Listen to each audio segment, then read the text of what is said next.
What's cracking, everybody? New video. It's late at night, and I decided that I'm not gonna let YouTube get me to quit.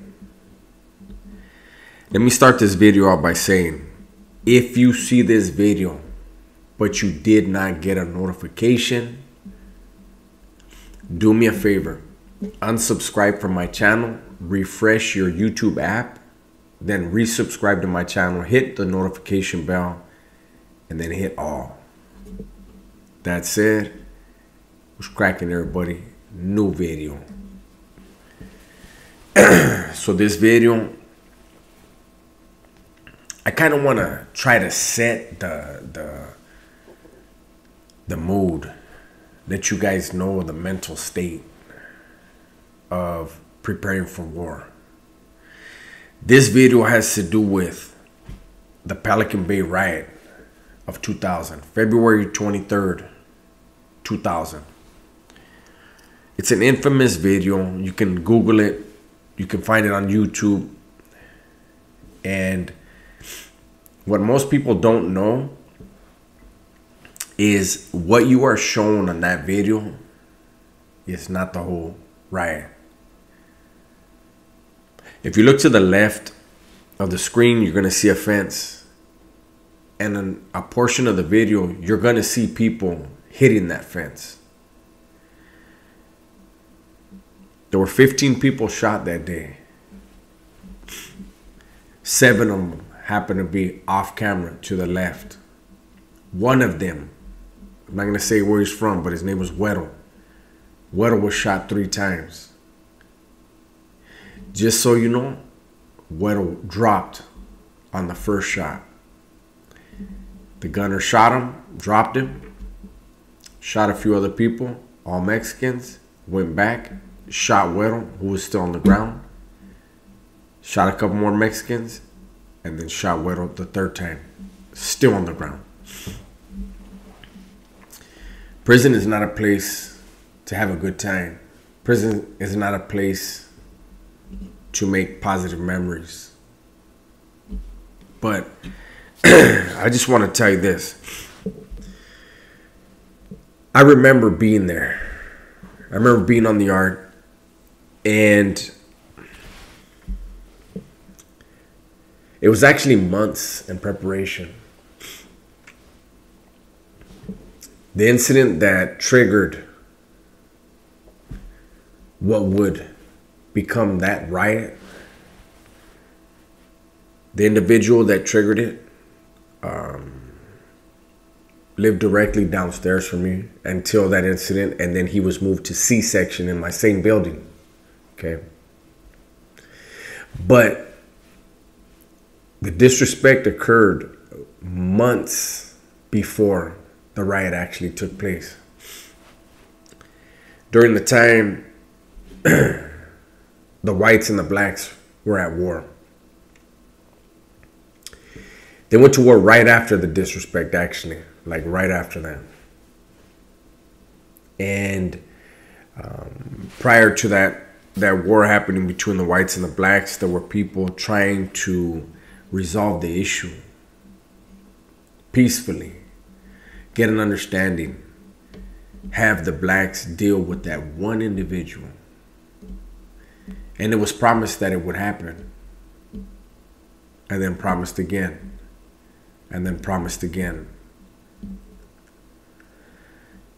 All the while, the raza was on standby. Get ready, because we can go any minute.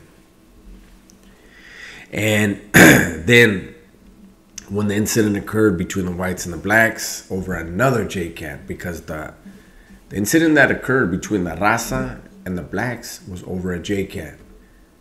But before that could occur, there was another incident between a white JCAT cutting a Crip's throat. And that led to their war. Okay. But I want you to understand this. I want to paint the picture for you guys. There's nothing glorious about warfare in prison. There's nothing glorious about prison.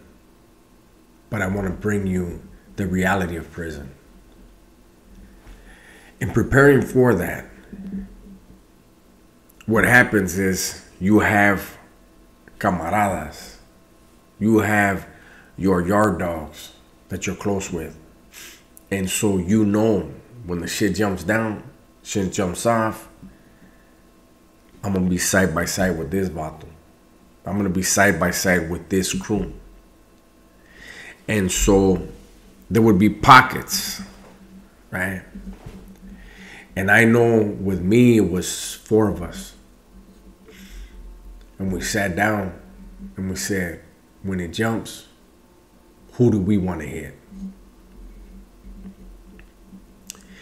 And we picked the area that we wanted to attack, right? And then we went over to another crew, other homies. Hey, homies, who do you plan on getting? Or we plan on getting these bottles. All right, cool. That's feedback because we plan on moving over here. And then we talked to another crew. Hey, homes, who do you plan on getting? And I remember them saying, oh, we plan on going over here. And it was the same people we wanted to get, right? And so we have to come to an understanding. Like, we can't all move in the same spot. And I remember at the time, it was nothing. I remember homie saying, actually the day before it happened, tomorrow's a good day to die. And that is the power of your ancestry. You know, when vatos were saying tomorrow's a good day to die, it was because they had studied our history. They had studied our ancient Mexican history and adapted the warrior mentality that it was an honor to die in death. You know, I don't want to go into detail about the utilization of or the indoctrination of our ancestry, but understand that we do descend from a great, intelligent, beautiful, ferocious people. But sometimes in there, that ferocity, that warrior mentality is taught to make sure that you're willing to die and ready to die. And you believe, as homie said the day before the riot, believe in it wholeheartedly. Tomorrow is a good day to die. You know, and when I think about it, I'm reminded of 60-minute interviews. Terrorists, Middle Eastern terrorists that tell America through 60 Minutes and other media outlets, you want your children to be doctors. You want your children to become lawyers and become successful and become rich. And the terrorist said, I want my son to die. I teach him to want to die for our cause. That's what prison is, eh? That's the reality. I look back and I remember exactly who said that. It wasn't just one person. But it was an acceptance. Tomorrow's a good day to die. Fortunately, the ones that I remember saying it didn't die. But it wasn't for a lack of effort. It was fate. Maybe the hand of God. I don't know. But they were spared. But 15 people were shot that day, February 23rd, 2000. Sharky lost his life, shot in the face, back of his head blown out. There was another vato, I'm not going to say where he's from, but his name was Triste. He was shot in the upper leg, in the aortal branch. He died 3 times and was brought back. And we were all in that sake together when he came back.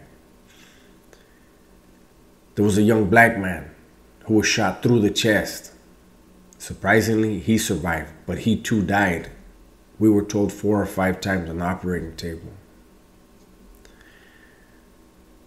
Tomorrow is never a good day to die. Tomorrow's a good day to live. Tomorrow's a good day to be grateful. Tomorrow's a good day to be on the fucking streets. To be with your loved ones. That's my story. And hopefully you get the message, man. Understand what is most important in your life. It ain't you, and it definitely ain't your ego. It's your family. Put them first. Be safe, be smart, and tell the ones you love that you love them. I'm out.